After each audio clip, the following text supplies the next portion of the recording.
Forest revenue భూముల సరిహద్దు వివాదాలకు అధికారులు సమన్వయంతో శాశ్వత పరిష్కారం చూపాలని రెవెన్యూ శాఖ మంత్రి పొంగులేటి శ్రీనివాస్ రెడ్డి ఆదేశించారు.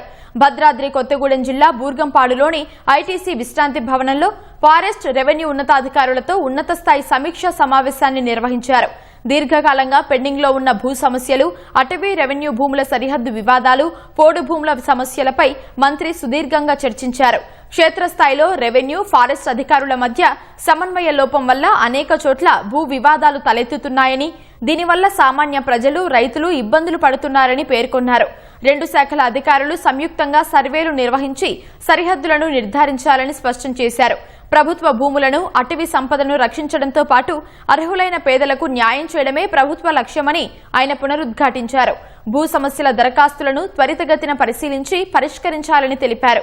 భూ రికార్డుల నిర్వహణలో పూర్తి పారదర్శకత పాటించాలని, ఎక్కడా అవినీతికి తావుండకూడదని ఆదేశించారు.